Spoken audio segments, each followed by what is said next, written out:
avant d'être suivi ou accompagné par d'autres orateurs, si on peut dire, à cette tribune, permettez-moi d'abord de saluer, bien sûr, de saluer Didier Godard-Breil, le président de DCB International, et Bruno Keller, le président du directoire immobilier. Je les cite d'abord les premiers parce que c'est vrai qu'on est, depuis quelques semaines, quelques jours même, on se retrouve très régulièrement sur le site. Ici, ça veut dire quand même qu'il se passe quelque chose, quoi. Et nous étions, on parlait un peu d'une autre entreprise, mais très rapidement, nous étions il y a un peu plus d'une semaine, alors de l'autre côté de la rue Henri Le Guay, sur le site qui était auparavant celui d'Alstom. Voilà, donc on fait là pour voilà, Alstom Transport. Et nous posions à ce moment-là la première pierre d'Adecco, Adecco, siège national, Adecco France. Nous étions alors cette fois-ci un peu plus loin en arrière, il y a 2 ans environ, pour la première pierre du bâtiment dans lequel nous nous trouvons aujourd'hui. Et puis sans doute que nous nous retrouvons, alors chaque fois ça change un petit peu, mais vous restez quand même un peu l'espèce de centre de gravité, parce que vous avez ici une maîtrise sur le foncier, et puis ensuite sur les opérations. Donc je pense, mais là on ne peut rien dire encore, que de ce côté-là, sans doute nous nous retrouverons d'ici quelques mois, peut-être un peu plus, à nouveau pour des opérations de cette nature. Enfin, elles ne se ressemblent pas toutes, mais sont toutes des opérations importantes. Ça veut dire, bon, en quelques mots, qu'effectivement, il se passe quelque chose ici, c'est clair. Et beaucoup ici, quand ils viennent pour la première fois, et j'ai rencontré des gens aussi qui me l'ont dit tout à l'heure, parce que c'est pas un endroit forcément où, comme vous l'avez dit tout à l'heure, quand on est de loin on le voit, mais même quand on est de près, quelquefois on a pu y passer sans forcément bien mesurer ce que ça représentait. On voit quand même l'importance des transformations.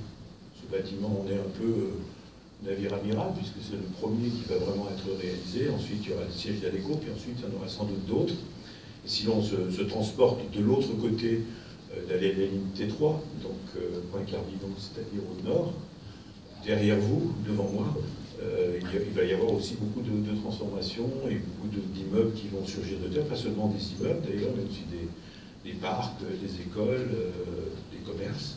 Et donc on est vraiment ici au cœur d'une transformation importante, et vous avez raison de citer, j'en profite moi aussi pour les remercier, parce que ce sont des partenaires de travail, l'ensemble de ceux qui travaillent à la mission Carré-de-Soie, qui dépendent de la métropole, et qui sont un petit peu les chefs d'orchestre, en tout cas, qui organisent ces présences ici, tout au moins qui y participent. Je voudrais saluer aussi M. Goupart-Lafarge, président d'Alstom Transport. Donc maintenant c'est bien, je ne vais pas rentrer dans l'histoire de la fusion, mais on en avait parlé parce que c'était M. Patrick Combe qui était là il y a 2 ans, c'était au moment où le Général Electric, enfin, il y avait une actualité qui aujourd'hui est derrière nous, même si la séparation n'est pas totalement faite. On peut considérer quand même que les choses sont pratiquement abouties. Et aujourd'hui, donc, on a ces 2 entités. Auparavant, elles étaient rassemblées évidemment d'une manière. Quand je parle des 2, excusez-moi, je suis tellement familier avec Alstom Grid et Alstom Transport que j'en oublie. Et puis c'est des noms qui vont un petit peu évoluer.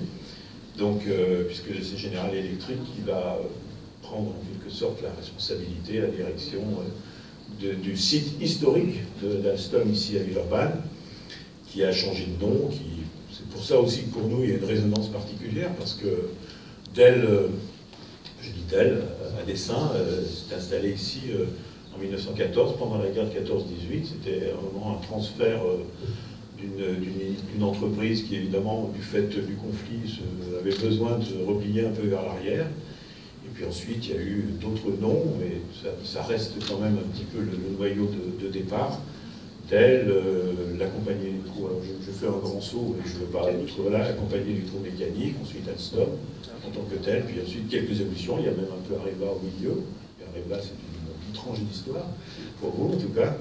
Et puis nous arrivons aujourd'hui à la situation dans laquelle nous sommes, et je voudrais aussi saluer Patrick Coudu, je crois qui est en face de moi, qu'on connaît bien maintenant, je ne peux pas dire que c'est un compère, parce que le terme doit être péjoratif, mais en tout cas, c'est vrai qu'on a souvent l'occasion de se rencontrer, de travailler ensemble.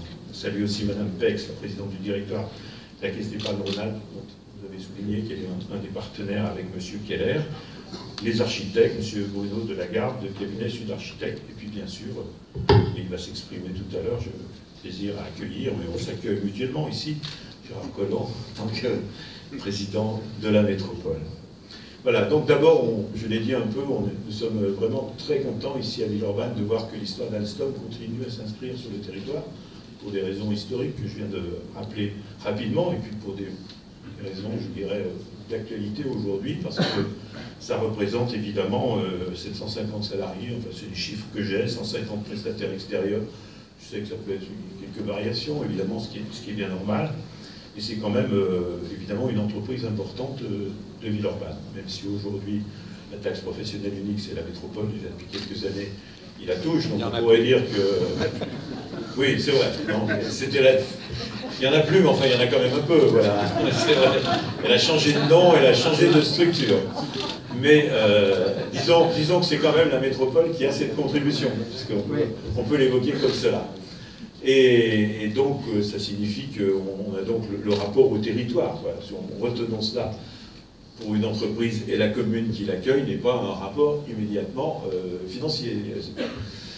La métropole a choisi sagement, même si ça n'a pas été un exercice forcément toujours facile, il y a déjà quelques années, alors c'était quand même la TPU, je reviens un peu, de passer en taxe professionnelle unique. Après, les évolutions ont été la sémantique a changé et la contribution aussi. Mais ça signifie qu'on n'est pas entre les communes d'un même territoire en concurrence sur cela. En revanche, évidemment, les emplois, la dynamique sur un territoire, la construction qui va avec, tout ça, ça participe de la dynamique d'un territoire, et c'est ce qui se passe ici particulièrement. Je n'oublie pas que Alstom Transport et aussi Alstom Grid, enfin bon, ceux qui vous ont précédé ont connu quelquefois des moments dans l'histoire de cette ville par rapport aux gens qui y travaillaient, des moments qui n'ont été pas toujours faciles. On les a amenés quelquefois à les accompagner ou à être pris à témoin, mais on sait aussi qu'aujourd'hui les choses sont dans une dynamique qui est extrêmement positive et que vous restez aujourd'hui des leaders incontestables dans votre domaine de compétences. Voilà, c'est donc une raison, je dirais, aujourd'hui d'actualité, vraiment aussi de se réjouir de votre présence pérenne et continue ici, sur ce territoire.